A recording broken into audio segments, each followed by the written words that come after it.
Assalamualaikum warahmatullahi wabarakatuh. Alhamdulillahi rabbil alamin. Allahumma salli ala Muhammad wa ala alihi wa ashabihi ajma'in, amma ba'du. Semoga Allah memperkaya batin kita sehingga kita tidak menjadi manusia yang diperbudak oleh kekayaan. Apalah artinya harta melimpah kalau batin ini selalu miskin. Kita berada di tempat yang indah dan megah.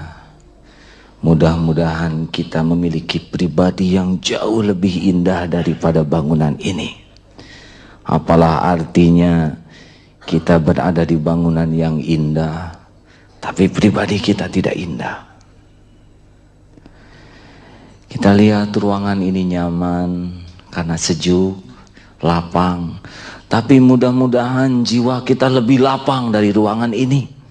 Apa artinya punya tanah yang lapang, punya rumah yang lapang, tapi kalau hatinya sempit? Kalau judulnya masa krisis, apa yang aneh dari masa yang krisis? Tidak ada yang aneh. Yang aneh kalau kita menjadi bagian penyebab krisis itu. Hidup di dunia seperti ini saja, tidak ada yang perlu kita cemaskan, tidak ada yang perlu kita takuti, kecuali kalau kita tidak semakin matang, tidak semakin dewasa dengan krisis ini. Saat ini Indonesia mendapatkan pelajaran yang amat bermutu dan berharga, di mana manusia-manusia bermutu akan tampil pada saat-saat krisis. Oleh karena itu, tidak perlu kita panik dengan krisis. Orang yang panik dengan krisis adalah orang yang memang bagian dari penyebab krisis.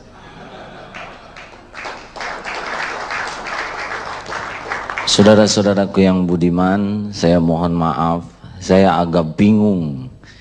Ini diundang di HIPMI. Apakah saya diundang sebagai mubalik atau sebagai pengusaha? Maka campuran beginilah. Ini adalah penampilan pertama saya menggunakan batik dan sorban.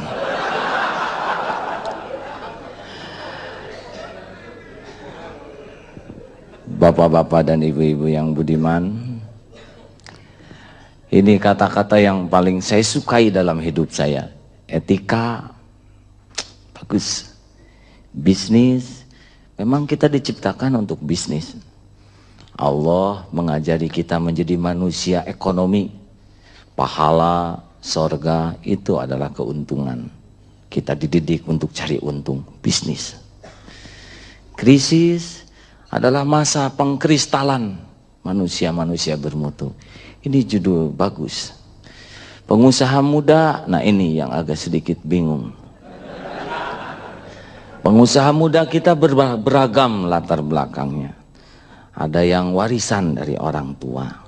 Orang tua kaya, anak disekolahkan, jadi pengusaha. Syukurlah, kita berbaik sangka dan bersyukur. Modal sudah ada, punya orang tua, lumayan, tidak usah nyari-nyari. Kemudian bisnis sudah siap, alhamdulillah. Belum tentu teruji ketangguhannya. Harus banyak ujian bagi pengusaha keturunan. Jangan tersinggung. Tersinggung adalah orang yang bagian dari krisis. Yang kedua, pengusaha kapstok. Dia menggantel kepada sebuah KKN atau apa dulu namanya,